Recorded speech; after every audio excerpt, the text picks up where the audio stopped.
Lecture de la première lettre de Saint Paul apôtre aux Corinthiens. Frères, quand je suis venu chez vous, je ne suis pas venu vous annoncer le mystère de Dieu avec le prestige du langage et de la sagesse. Parmi vous, je n'ai rien voulu connaître d'autre que Jésus-Christ, ce Messie crucifié. Et c'est dans la faiblesse, craintif et tout tremblant, que je me suis présenté à vous. Mon langage, ma proclamation de l'Évangile, n'avait rien de langage de sagesse qui veut convaincre. Mais c'est l'Esprit et sa puissance qui se manifestaient pour que votre foi repose non pas sur la sagesse des hommes, mais sur la puissance de Dieu. De quel amour, Seigneur, j'aime ta loi. De quel amour, Seigneur, j'aime ta loi. De quel amour j'aime ta loi. Tout le jour je la médite. Je surpasse en habileté mes ennemis, car je fais mienne pour toujours tes volontés. Je surpasse en sagesse tous mes maîtres, car je médite tes exigences. Je surpasse en intelligence les anciens, car je garde tes préceptes. Des chemins du mal je détourne mes pas, afin d'observer ta parole.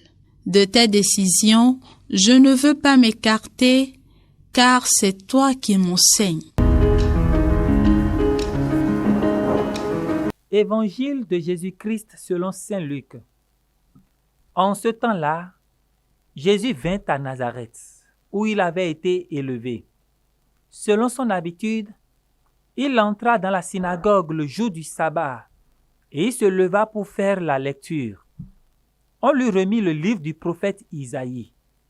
Il ouvrit le livre et trouva le passage où il est écrit « L'Esprit du Seigneur est sur moi, parce que le Seigneur m'a consacré par l'onction.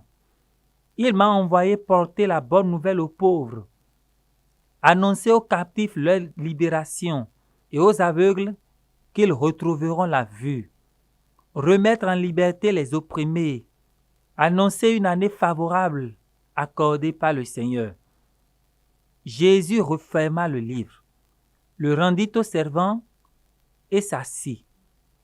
Tous dans la synagogue avaient les yeux fixés sur lui. Alors, il se mit à leur dire « Aujourd'hui s'accomplit ce passage de l'Écriture que vous venez d'entendre. » Tous lui rendaient témoignage et s'étonnaient des paroles de grâce qui sortaient de sa bouche. Il se disait « N'est-ce pas là le fils de Joseph ?» Mais il leur dit « Sûrement vous allez me citer le dicton « Médecin, guéris-toi toi-même » et me dire « Nous avons appris tout ce qui s'est passé à Capharnaüm. Fais donc de même ici dans ton lieu d'origine. » Puis il ajouta « Amen, je vous le dis, aucun prophète ne trouve un accueil favorable dans son pays. En vérité, je vous le dis, au temps du prophète Élie, lorsque pendant 3 ans et demi, le ciel retint la pluie et qu'une grande famine se produisit sur toute la terre, il y avait beaucoup de veuves en Israël. Pourtant, Élie ne fut envoyé vers aucune d'entre elles, mais bien dans la ville de Sarepta, au pays de Sidon, chez une veuve étrangère. Au temps du prophète Élisée, il y avait beaucoup de lépreux en Israël, et aucun d'eux n'a été purifié, mais bien Naaman le Syrien. » À ces mots, dans la synagogue, tous devinrent furieux. Ils se levèrent, poussèrent Jésus hors de la ville et le menaient jusqu'à un escarpement de la colline où leur ville est construite pour le précipiter en bas. Mais lui, passant au milieu d'eux, allait son chemin. Bien-aimés dans le Seigneur, frères et sœurs, la parole de l'Écriture que nous venons d'entendre et que Jésus déclare s'accomplir aujourd'hui est un commentaire de Jésus du texte d'Isaïe. L'Esprit du Seigneur est sur moi parce que le Seigneur m'a consacré par l'onction. Ces paroles, en effet, ont une signification qui dépasse le moment exact auquel elles furent prononcées. L'Esprit Saint habite dans la plénitude à l'intérieur du Christ et c'est lui qui le transmet aux croyants. Mais en plus, toutes les paroles de l'Évangile ont une actualité qui est éternelle. Elles sont éternelles car elles ont été prononcées par l'Éternel et elles sont toujours d'actualité car Dieu fait qu'elles s'accomplissent à toute époque.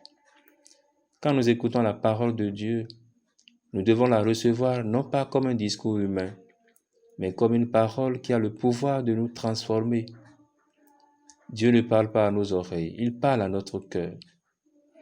Tout ce qu'il dit est profondément rempli de sagesse et d'amour. La parole de Dieu est une source inépuisable de vie. Ce que nous en comprenons est bien moindre que ce que nous en laissons, comme des gens assoiffés qui boivent à une source. Ces paroles sortent du cœur de Dieu même. Et de ce même cœur du sein de la Trinité, Jésus, Verbe du Père, est venu aux hommes. C'est pour cela que chaque jour, quand nous entendons l'Évangile, nous devons nous dire ce que disait Marie, qu'il me soit fait selon votre parole. Et là, Dieu nous répondra, cette parole de l'Écriture que vous venez d'entendre, c'est aujourd'hui qu'elle s'accomplit. Mais pour que cette parole soit efficace sur nous, il nous faut nous détacher de tout préjugé. Les contemporains de Jésus ne l'ont pas compris parce qu'ils regardaient Jésus avec les yeux humains. N'est-ce pas lui, le fils de Joseph? Ils voyaient l'humanité du Christ, mais ils n'ont jamais constaté sa divinité. Bien-aimés du Seigneur, à chaque fois que nous écoutons la parole de Dieu, au-delà même du style littéraire, de la beauté du texte ou de la particularité de la situation, nous devons savoir que c'est Dieu lui-même qui nous parle. Que sa parole donc s'accomplisse en nous, jour après jour, maintenant et toujours. Amen.